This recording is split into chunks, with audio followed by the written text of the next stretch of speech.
वैसे दोस्तों, जब हम बात करते हैं पैरानॉर्मल चीज़ों के बारे में तो हमारे दिमाग में कुछ चीज़ें तो परमानेंट डली हुई है, जैसे पीजी, अपार्टमेंट, हॉस्टल। और हमेशा से ऐसे इंसिडेंट हमारे पास आते रहे हैं जहाँ पर पैरानॉर्मल घटनाएं ऐसी लोकेशन पे बहुत ज़्यादा होती है।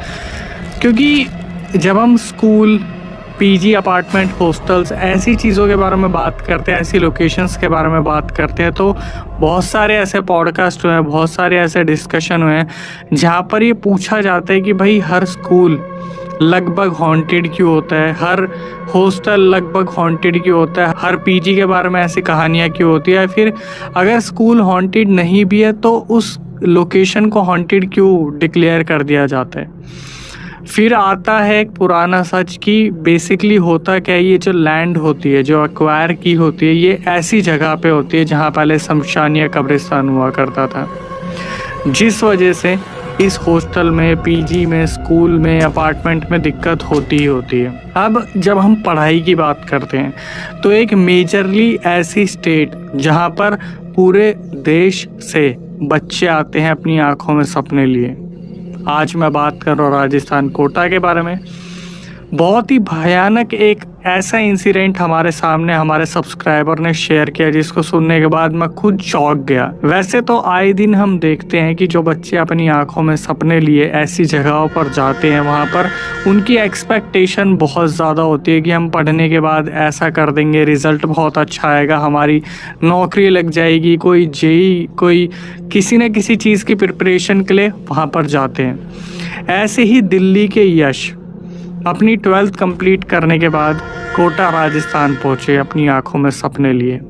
इनके पिताजी जो कि पुलिस डिपार्टमेंट से हैं, इनकी मम्मी जो कि हाउसवाइफ है, और यश जो कि इकलौते हैं। ये पूरा रियल इंसिडेंट अभी 2025 में हुआ इनके साथ। जैसे कि आपको पता है कि जब हम कोटा राजस्थान जैसी जगह पर पहुंचते हैं तो हमारा सबसे पहला जो काम होता है वो होता है कि भाई फटाफट से अब पीजी देखो, अपार्टमेंट देखो और जेई की प्रिपरेशन में लग जाओ। इस पूरे रियल इंसिडेंट में एक अच्छी शुरुआत हुई। अच्छी शुरुआत ये कि जैसे इनके पापा पुलिस डिपार्टमेंट में है, तो जैसे ये लोग दिल्ली से राजस्थान ट्रेन में पहुंचते हैं और रेलवे स्टेशन पर उतरते हैं तो इनके पापा का कोई पुराना दोस्त था जिसकी पोस्टिंग वहां पर हो रखी थी रेलवे स्टेशन पर। तो उनसे बातचीत हुई और बातचीत होने के बाद बताया गया कि यश जो हैं वो यहाँ पर रहेंगे कोटा में। तो वो जो पुलिस इंस्पेक्टर थे, जो दोस्त थे पिताजी के इनके, उन्होंने यश को बोला भी कि अगर कोई दिक्कत हो, कोई चीज़ चाहिए, कोई चीज़ ज़रूरत कुछ भी हो तो मुझे ज़रूर बताना। इतनी बात हुई, थोड़ा चाय वाय पी इन्होंने आपस में, और फिर जो है यश की फैमिली इनके लिए पीजी हॉस्टल ढूंढने निकलती है। अब एक इत्तेफाक ऐसा हुआ कि कोचिंग सेंटर तो कंफर्म था कहाँ से इन्हें कोचिंग करनी है, लेकिन जब भी किसी हॉस्टल पीजी में जाते तो वहाँ पर दो सिचुएशन बनती। पहली, या तो वहाँ का किराया बहुत ज़्यादा है या फिर वहाँ पर ऑलरेडी कोई ना कोई रह रहा है। अब ऐसी कॉम्पिटिटिव जगहों के बारे में आपको पता है, दिल्ली का मुखर्जी नगर और राजस्थान में कोटा और ऐसी बहुत सारी लोकेशंस है जहाँ पर बच्चे आंखों में सपने लिए जाते हैं और वहाँ पर किराया बहुत एक्सपेंसिव होता है। तो छोटे छोटे रूम भी 12, 15, 22, 18 हज़ार रुपये में वहाँ मिल रहे होते हैं। तो इनके पापा को लगा कि थोड़ा सा और रिसर्च करेंगे तो हमें लोकेशन पक्का मिल जाएगी, हम रिसर्च करते हैं। इन्होंने पता करना शुरू करा तो फाइनली ये भटकते भटकते गलियों में पहुंचते हैं कोचिंग सेंटर के ही कुछ दूरी पे, मतलब मुश्किल से 15 या 20 कदम की दूरी पे इन्हें एक हॉस्टल मिलता है। उस हॉस्टल की खासियत, वो हॉस्टल दिखने में ही खंडर दिख रहा था, मतलब भूतिया किस्म का, जैसे जहाँ पर कोई ज़्यादा आता नहीं है, जाता नहीं है। तो जब ये लोग वहाँ पहुँचते हैं, एक उम्र दराज इंसान वहाँ बैठा हुआ था, एक गार्ड, जिसने नीली कलर की शर्ट, डार्क नीली कलर की पैंट और एक टोपी लगा रखी थी। तो सैल्यूट करते हुए उन्होंने पूछा कि हाँ सर बताइए, हम क्या आपकी सेवा कर सकते हैं। तो इनके पिताजी ने बताया कि बेसिकली मेरा जो लड़का है यहाँ जेई की प्रिपरेशन करने आया हुआ है और यहीं पर वो रहेगा, तो क्या इस हॉस्टल में रूम अवेलेबल है। तो वो जो उम्र दराज इंसान था उसने बताना शुरू करा कि हाँ सर, यहाँ पे रूम अवेलेबल है, और क्योंकि लोगों को लगता है कि हर जगह सब कुछ ऑक्यूपाइड है तो यहाँ पर कोई घुसता ही नहीं है जल्दी से, लेकिन बहुत सारे बच्चे हैं जो यहाँ पर पढ़ाई कर रहे हैं और मन लगा के पढ़ाई कर रहे हैं, तो आपको यहाँ पर पूरा वो एटमॉस्फेयर मिलेगा और ये लड़का कुछ अच्छा ही करके दिखाएगा। फिर जो गार्ड था उन्होंने पूछा इनके पापा से कि सर आप कहाँ से हैं, तो उन्होंने बताया कि मैं डिपार्टमेंट से हूँ, पुलिस डिपार्टमेंट से, और मेरा जो लड़का है उसके लिए रूम चाहिए। तो ये डायरेक्टली क्या करते हैं, ये जो गार्ड अंकल थे ये सीधा लेके जाते हैं अंदर, जो वहाँ पर डिपार्टमेंट देखते थे उस पीजी का, और उनसे बात होती है। तो इन्हें फर्स्ट फ्लोर पे एक रूम मिल जाता है। हालांकि ये जो बिल्डिंग थी ये 3 माले या 4 माले की रही होगी। तो पहले माले पे जब इन्हें रूम मिलता है तो यहाँ पर जो है यश अपना सारा सामान रखते हैं और धीरे धीरे सारा सामान जो है साथ में लेके आए थे शिफ्ट करना शुरू कर देते हैं। अब यही बात होती है पिताजी में, माताजी में और यश में कि जब भी ये त्योहारों पे घर आएंगे तो जो भी सामान इन्हें ज़रूरी लगेगा वो ये ले जाएंगे। अदरवाइज़ जब भी कोई इधर ट्रैवलिंग कर रहा होगा कोटा राजस्थान की तरफ, जो इनके रिलेटिव्स हैं उनके हाथों सामान भिजवा देंगे। शिफ्ट करने के बाद जैसे यश ने अपना पूरा रूटीन बताया कि अक्षय भाई मैं उठता था सुबह 8 बजे, सीधा जाता था कोचिंग सेंटर में, वहाँ पर 2-3 बजे तक हमारी क्लासेस होती थी। उसके बाद मैं जाता था 1-1.5 घंटा रेस्ट करने के बाद सीधा लाइब्रेरी, और रात के 10 बजे आता था मैं वापस। अब वहाँ पर तैयारी बहुत अच्छे से हो रही थी और इनके जो पिताजी थे वो इन्हें एक फ़ोन दे के गए थे। तो फ़ोन जो था एंड्रॉयड फ़ोन था, लेकिन उसमें इन्हें साफ समझा दिया गया था कि अगर आप यहाँ रह के फ़ोन में मूवीज़ देखोगे और सीरीज़ देखोगे और ये सब करोगे तो आप कभी आगे तो नहीं बढ़ पाओगे। अब जैसे कि आप जानते हैं कि डिपार्टमेंट से इंसान है तो स्ट्रिक्ट तो हो गई, तो इनके पापा ने इन्हें बहुत अच्छे से समझाया था। और सबसे अच्छी बात यह है कि यश इस चीज़ को समझते थे कि मैंने अगर अपनी जगह छोड़ी है और मैं किसी और स्टेट में आके किसी चीज़ की तैयारी कर रहा हूँ तो मुझे अपने घर वालों को प्रूफ करके दिखाना होगा। यश को यहाँ पर रहते अप्रॉक्सीमेटली 15 से 20 दिन हो गए थे और यश को ऐसा लगा कि यार मुझे कोई ऐसा कमरा चाहिए जो थोड़ा बड़ा होना चाहिए। तो इन्होंने क्या करा, एक रूम के लिए अप्लाई करा जो रूम थोड़ा बड़ा हो, जिसमें सामान रखने की जगह हो। ये रूम थोड़ा सा छोटा था और यहाँ पर बच्चे बहुत सारे थे पहले फ्लोर पे, तो आवाज़ बहुत ज़्यादा हुआ करती थी। अब डिपार्टमेंट ने इस चीज़ को सुन लिया था कि जो लड़का है वो तैयारी करना चाहता है, और डिपार्टमेंट में है पिताजी तो भाई दबदबा तो होगा ही कि पुलिस डिपार्टमेंट में एक उन्होंने बता भी दिया था कि हमारे यहाँ पर भी बहुत सारे दोस्त हैं। तो इस टाइम पर क्या हुआ, अप्रॉक्सीमेटली 1 महीने बाद जो यश थे उन्हें 2nd माले पर एक बड़ा रूम दे दिया गया। चलो अच्छी बात है, यश वहाँ पर अपना सारा सामान लेके जाते हैं। अब एक चीज़ जो यश वहाँ पर घुसते ही देखते हैं कि वो जो रूम है उसमें बहुत नेगेटिव वाइब्स हैं। ऐसा लग रहा है जैसे इस रूम को बहुत सारे लोगों ने मतलब बद्दुआएं दी हैं। और सबसे बड़ी चीज़, इस रूम में बालकनी नहीं थी, ना ही कोई खिड़की थी। ये पूरा कॉम्पैक्ट रूम, पूरा पैक्ड रूम था। तो एक लड़का सामने रहता था, बाकी लोग आगे पीछे रहते थे, लेकिन आगे पीछे जितने भी थे वो सीनियर्स थे और वो भी काफ़ी चीज़ों को लेके सीरियस थे। जो सामने वाला लड़का था उससे बस कभी इनकी आंखें मिली हो तो बात अलग है, जैसे दूर से हाय हेलो हो जाती है। वो जो लड़का था उसके रूम में कुछ चीज़ें दिखती थी, जैसे रूम खुला हुआ है, अगर वो लड़का कुछ कर रहा है तो रूम में हर जगह हनुमान जी की फ़ोटो है, दुर्गा माँ की फ़ोटो है, शिव जी की फ़ोटो है। हालांकि इनके पास ऐसा कुछ भी नहीं था और इन्होंने इस चीज़ पर ध्यान भी नहीं दिया। वक्त बीतता गया और 1 हफ्ते 2 हफ्ते तक यहाँ पर यश के साथ अभी तक ऐसा कुछ भी नहीं हुआ था। फिर 2 हफ्ते बाद यश के साथ कुछ अजीब अजीब चीज़ें होने लगी। इन्हें हमेशा ये चीज़ें महसूस होती कि मुझे कोई देख रहा है। मैं कभी भी उठ रहा हूँ, बैठ रहा हूँ, सो रहा हूँ, नहा रहा हूँ, धो रहा हूँ, कुछ भी कर रहा हूँ, मुझे हमेशा कोई ना कोई देख रहा है। इन्होंने कुछ अपनी आदतों के बारे में बताया कि अक्षय भाई मैं जब नहाता था ना तो नहाने के बाद मैं अंडरवेयर में ही सोता था, क्योंकि मुझे बहुत गर्मी लगती थी उस कॉम्पैक्ट रूम में। और ये बात है 2025 की स्टार्टिंग की, मतलब आप मान के चलो कि मार्च या फरवरी ऐसा टाइम था, लेकिन वहाँ पर तो फिर भी गर्मी होती है। रात को मैं चद्दर ओढ़ लेता था क्योंकि रात को ठंड होती थी, लेकिन दिन में ऐसा माहौल होता था कि जब मेरे को सोना होता था तो मैं सिर्फ अंडरवेयर में सोया करता था। लेकिन जब भी मैं सुबह उठता था मुझे हमेशा ऐसा लगता था कि मेरी बॉडी पे स्क्रैचेस हैं या नीले नीले निशान, हरे निशान, जैसे पता नहीं कोई चीज़ से दबा के चला गया, जैसे किसी ने बहुत प्रेशर से दबाई और वहाँ पर एक नील का मार्क छोड़ दिया। इन्हें लगा कि यार ठीक है, मैं तो चीज़ों के बारे में ना बहुत सोच रहा हूँ, ऐसा कुछ सोचने से शायद ये चीज़ें मेरे साथ हो रही हैं।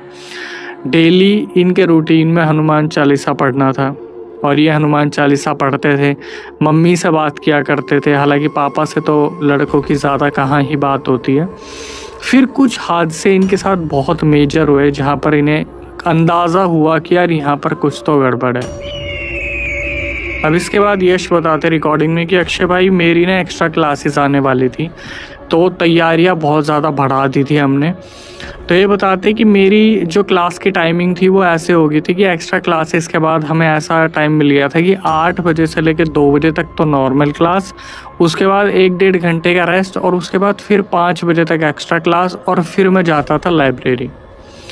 फिर ये बताते कि 1-2 दिन तो सब कुछ ऐसे ही चलता रहा और 1-2 दिन तक कुछ हुआ भी नहीं, ना ऐसा कुछ हुआ कि बहुत डरावनी चीज़ें हुई हो, लेकिन ये कंटिन्यूसली बेसिस पे जो चीज़ें होती थी कि मुझे हमेशा महसूस होता था कि कोई है, हमेशा आसपास कुछ महसूस होना, वो तो हो ही रहा था।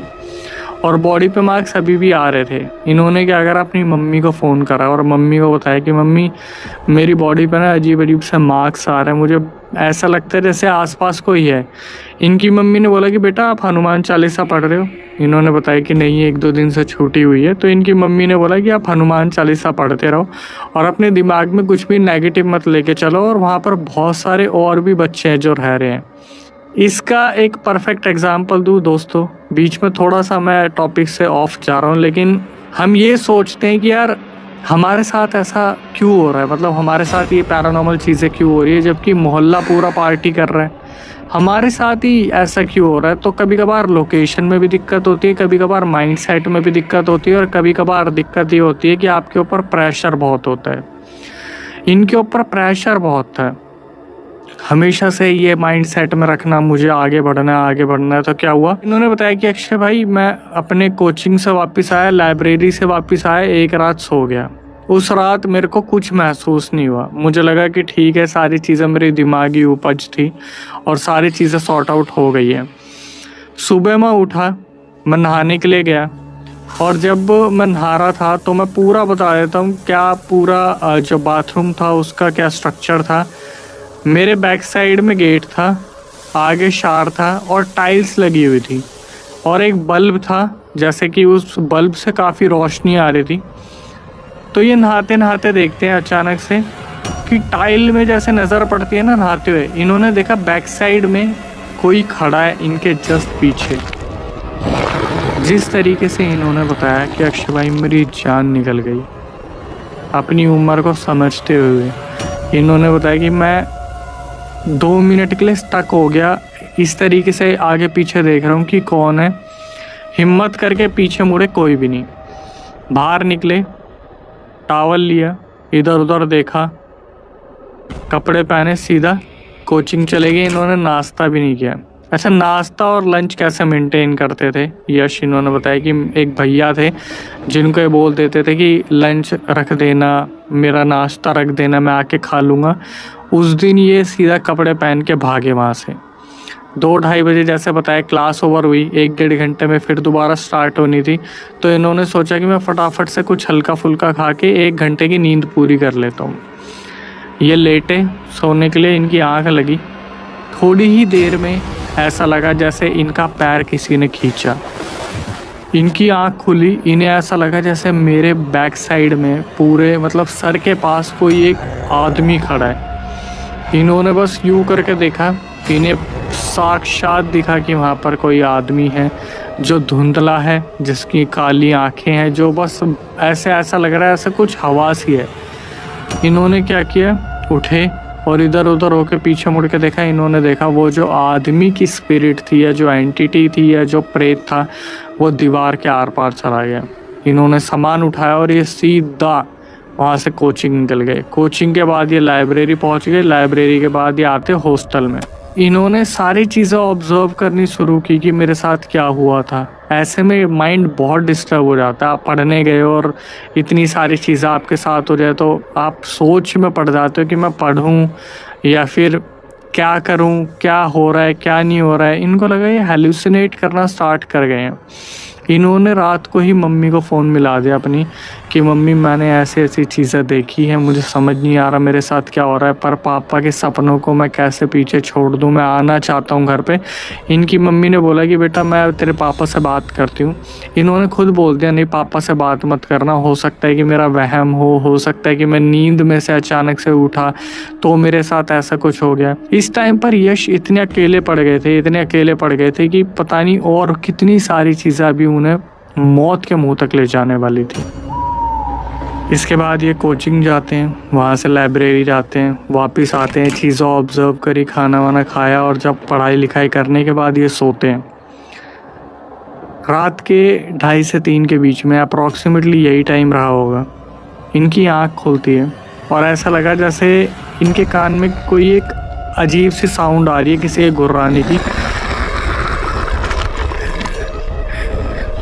लगातार ऐसी साउंड आ रही थी जिसने इन्हें उठने पर मजबूर कर दिया। इन्होंने सामने जो चीज़ देखी, सामने एक औरत जो फ्लोट कर रही है। वो औरत उड़ती उड़ती सीधे इनके मुंह के आगे आई। अभी ये क्या कर रहे हैं, हनुमान चालीसा पढ़ने की कोशिश कर रहे हैं और इन्होंने रिकॉर्डिंग में बताया कि अक्षय भाई मेरी हनुमान चालीसा कंटिन्यू नहीं हो रही थी, जैसा शेड्यूल में था कि मैं डेली पढ़ के सोता था, आज मैंने हनुमान चालीसा नहीं पढ़ी थी।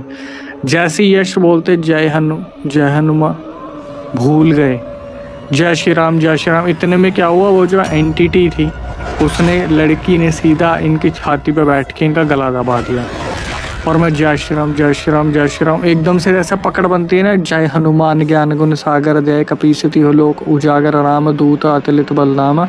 एकदम से इनकी पकड़ बनी और वो जो लड़की इनकी छाती पे बैठी थी वो बिल्कुल बगल से इनको देख के मुस्कुराती हुई सीधा दीवार के आर पार निकल गई।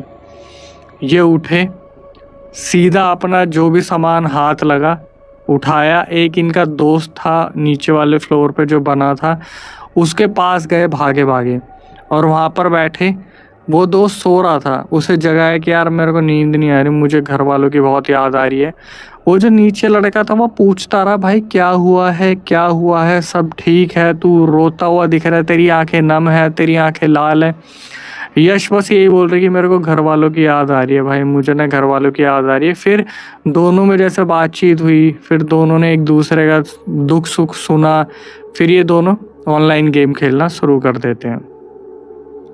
ये सुबह अपनी मम्मी को फ़ोन करते हैं और मम्मी को बताते हैं कि मम्मी ऐसी ऐसी चीज़ मेरे साथ हुई है, मेरे को कोई लड़की दिखी और मुझे ऐसा लग रहा है कि मेरे साथ बहुत बुरा होने वाला है। तो इनकी मम्मी ने बोला कि मैं तेरे पापा से बात करती हूँ, तू हनुमान चालीसा पढ़ो और देखते हैं इस चीज़ का क्या सॉल्यूशन हम जल्दी से जल्दी कर सकते हैं।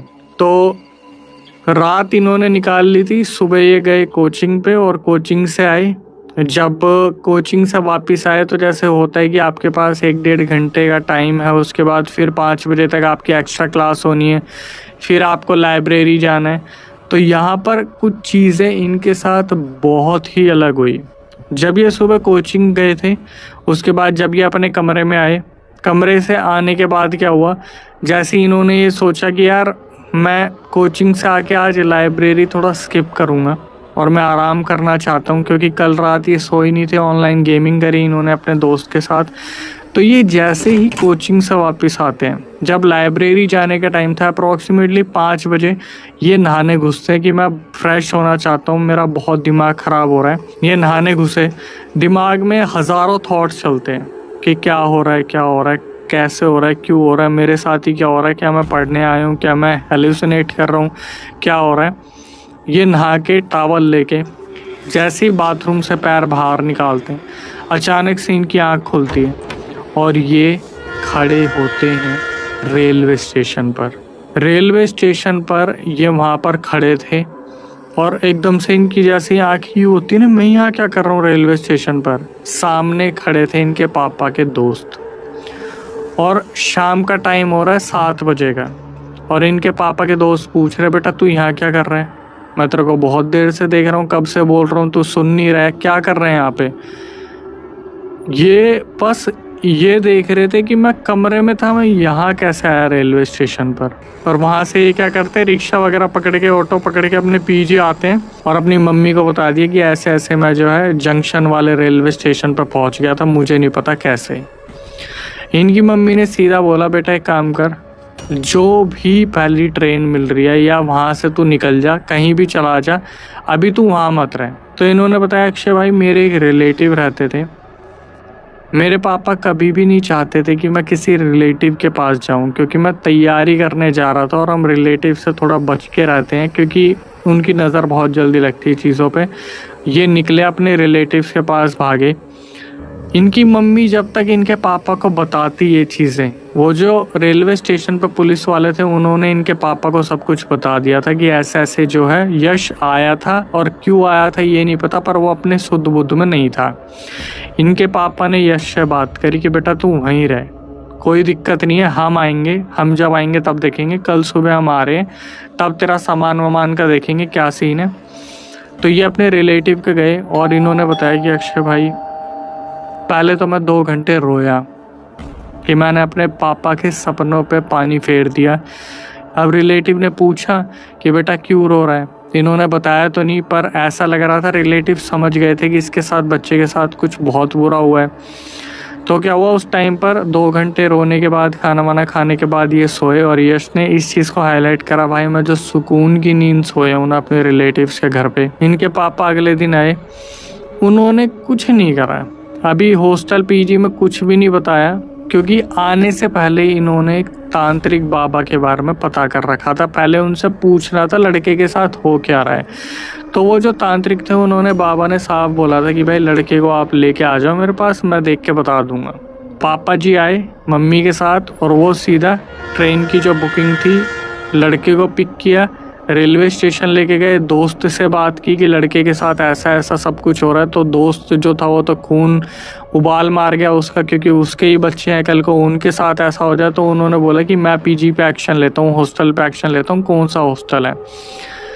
तो यश के पापा थे, उन्होंने साफ मना कर दिया कि अभी कुछ नहीं करना, पहले एक बार पता करने दो। ये लोग गए वापस जहाँ दिल्ली से लोग आए थे और वहाँ पर जो तांत्रिक बाबा थे उनसे पूछना शुरू करा यश को सामने बैठा के। तो वो जो तांत्रिक बाबा थे उन्होंने देखा और साफ बता दिया आपका लड़का नहीं बचने वाला था। उस पीजी में कोई बहुत बड़ा हादसा हुआ था, जिस वजह से कोई, पहले तो लड़के की आत्मा और फिर एक लड़की की आत्मा इसके पीछे पड़ी थी। किस्मत है इसकी कि इसके पितरों ने इसे बचा लिया। उस दिन रेलवे स्टेशन पे जो पितर थे उन्होंने बचा लिया, और जो आपके दोस्त थे उन्हें भी पितर खींच के लेके आए थे। तो आप सबसे पहले तो उस रूम को छोड़ दो और फिर कुछ धागे दे दिए इन्हें इनकी प्रोटेक्शन के लिए, और बोल दिया कि अब आप आराम से रहो, कोई दिक्कत नहीं है। उस रूम में, उस पीजी में ही दिक्कत है जो हॉस्टल वगैरह है। अब इनके पापा को ये था कि सारा सामान तो वहीं पर रखा हुआ है, यश तो सारी चीज़ें छोड़ के आ गए थे वहाँ से। तो ये उस दिन तो दिल्ली में रुके, अगले दिन सीधा पकड़ते हैं ट्रेन और आ जाते हैं कोटा राजस्थान। वहाँ पर जाते हैं हॉस्टल के सामने। तो सबसे पहले तो ये देखा जाता है, हैरान करने वाली एक और चीज़, कि यश कब बाहर निकले। तो गार्ड से जो इनके पिताजी वो पूछना शुरू करते कि ज़रा एंट्री एग्जिट में दिखाने लड़का कितने बजे निकला था बाहर। एग्जिट दिख ही नहीं रही थी कि ये रेलवे स्टेशन के लिए कब निकले, कैसे निकले, कहाँ निकले, ये किसको चकमा देके गए, कुछ नहीं दिख रहा था। बस ये पता था कि ये आए थे, ये गए कब ये नहीं पता। यश के पापा बहुत गुस्सा थे, उन्होंने क्या करा, इससे पूछना शुरू करा गार्ड से कि बता दें यहाँ पे क्या दिक्कत है, लड़के के साथ इतना सब कुछ हो रहा है। तभी यश को ना कुछ चीज़ें याद आती हैं जो वो अपने पापा को बोलते हैं कि पापा आपको पता है पिछले 15-20 दिन में ना उस फ्लोर पे मैंने सिर्फ एक लड़के को देखा, आसपास जितने भी सीनियर्स थे वो जा चुके थे। तो गार्ड ने एकदम से एक्सक्यूज़ दे दिया कि वो बच्चों के पेपर हो गए तो वो चले गए। तो फिर यश बोलते कि एक बात बताओ, मेरे सामने जो लड़का था उसने नीचे क्यों शिफ्ट करा अगर उस फ्लोर पे कोई दिक्कत नहीं है। तो इनके पापा ने बोला कि या तो सच सच बता दो, इससे पहले मैं यहाँ पर कंप्लेंट करूँ और अपने जितने भी लोग हैं जो महकमे के लोग हैं उन सबको बुला लूँ। तो वो जो गार्ड था उसने बोला देखो सर, नौकरी की बात है, आप बच्चे को लेके तो जा ही रहे हो, मैं आपको हकीकत बता देता हूँ। हुआ क्या था, इनके कमरे के सामने जो लड़का रह रहा था, जिसके रूम में हनुमान जी के पोस्टर थे, शिव जी के पोस्टर थे, दुर्गा माँ के पोस्टर थे, वो लड़का डेली दबता था। उस लड़के को डेली स्लीप पैरालिसिस होता था, उस लड़के के साथ डेली पैरानॉर्मल एक्टिविटीज़ होती थी, पर वो लड़का किसी को बताता नहीं था। लेकिन क्योंकि उसके रूम में हनुमान जी, शिव जी और दुर्गा माँ विराजित थे, तो उसके साथ चीज़ें कम होती थी। इनके रूम में कोई भगवान नहीं थे, तो इनके रूम में आना जाना उन चीज़ों के लिए बहुत आसान हो जाता था। तो इनके पापा ने बोला कि पहले मुझे ये बताओ यहाँ पर हुआ क्या, मेरे लड़के के साथ ऐसा सब कुछ हो क्यों रहा है। तो वो गार्ड बताते कि हुआ क्या था, ये जो हॉस्टल था पहले गर्ल्स हॉस्टल था। तो यहाँ पर इस बिल्डिंग में उस फ्लोर पे जहाँ पर आपके लड़के रह रहे थे, उसके सामने वाले रूम में एक लड़की ने खुद को ख़त्म कर लिया था। फिर जो ऑनर था उसने यज्ञ भी करवाया, पूजा भी करवाई और सारी चीज़ों को बंधवा दिया। फिर क्या हुआ, उस पता नहीं ऑनर के मन में क्या है, उन्होंने बोला कि नहीं यहाँ बॉयज़ हॉस्टल बना दो, क्योंकि लड़कियाँ चीज़ों को झेल नहीं पाती उस तरीके से। बॉयज़ हॉस्टल बना दिया गया। फिर उसी रूम में एक लड़के ने खुद को ख़त्म कर लिया। अब वो दोनों उस फ्लोर पे भटक रहे हैं और उस फ्लोर पे ही उन्हें बांध दिया गया है। तो इनके पापा को इतना गुस्सा आया कि मेरे लड़के के साथ इतना सब कुछ हो गया। हालांकि जो यश है उन्होंने मेंशन किया कि भाई मेरे पापा को पहले भरोसा नहीं था इन सब चीज़ों पे। फिर इन्होंने बताया कि अक्षय भाई ये तो इंसिडेंट मैं अभी शेयर कर रहा हूँ 2025 का, मेरे पापा के साथ कोई बहुत बड़ी चीज़ हुई जिनसे उनका शक और भी कंफर्म हो गया, वो भी मैं इंसिडेंट भेजूँगा।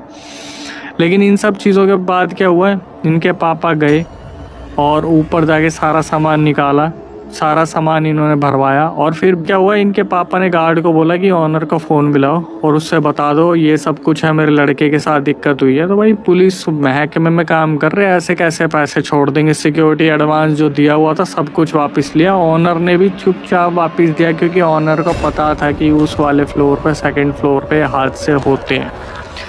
फिर यश जो है वापस आ गए दिल्ली। कुछ टाइम बाद इन्होंने जब खुद को स्टेबल किया, उसके बाद ये दोबारा तैयारी करने गए, जहाँ पर ये अभी तक तैयारी कर रहे हैं, चीज़ों को मेंटेन करके कहीं दूसरी जगह इन्होंने ले लिया जहाँ पर बहुत पॉजिटिविटी है। उसके बाद यश ने बताया कि भाई मेरे साथ तो कभी कुछ नहीं हुआ, क्योंकि वो जो तांत्रिक बाबा थे उन्होंने मेरे को धागा दे दिया था। लेकिन उस हॉस्टल को छोड़ते ही मेरी सारी चीज़ें दोबारा ऑन ट्रैक आ गई थी। हालांकि मेरे को छुट्टियां बहुत करनी पड़ी उन चीज़ों के बीच में कोचिंग से, तो टीचर्स को तो मैं क्या ही बताता क्या हुआ। लेकिन फिर भी लोगों को बस मैं इतना बोलता हूँ कि भाई ऐसी जगह पे जाने से पहले ना थोड़ा सा पास्ट पता कर लो। पास्ट भी कैसे पता करोगे, ये तो मैं बोल रहा हूँ चीज़ें, ऐसा लग रहा है कि ये चीज़ें पॉसिबल हो सकती है कि किसी लोकेशन के बारे में ऐसा पता चल जाए। लेकिन अगर आपको सही में क्रीपी वाइब्स आ रही हैं या फिर ऐसा वियर्ड फीलिंग आ रही है ना, उस लोकेशन पे मत रहो, क्योंकि कभी भी कोई भी दिक्कत आपके साथ हो सकती है। और फिर आप एक चीज़ को समझो, कितनी बार ऐसा होता है कि हम हॉस्टल में, पीजी में, अपार्टमेंट में, होटल्स में अकेले रह रहे होते हैं। हो सकता है कि बहुत सारे लोग अभी कमरे में भी अकेले हो और उन्हें पता चले कि उनके साथ भी कोई ऐसी एंटिटी है जो बैठ के वीडियो देख रही है। हालांकि डराने का मेरा ऐसा कोई मोटिव नहीं था। इसके बाद हमारा मोटिवेशन बनाए रखे दोस्तों, क्योंकि हम बहुत मेहनत करें ऐसे रियल इंसिडेंट लाने में, जहाँ पर हम कोशिश करें आपके सामने ऐसी चीज़ें लेके आए जहाँ पर आपको सबक मिले, सीख मिले और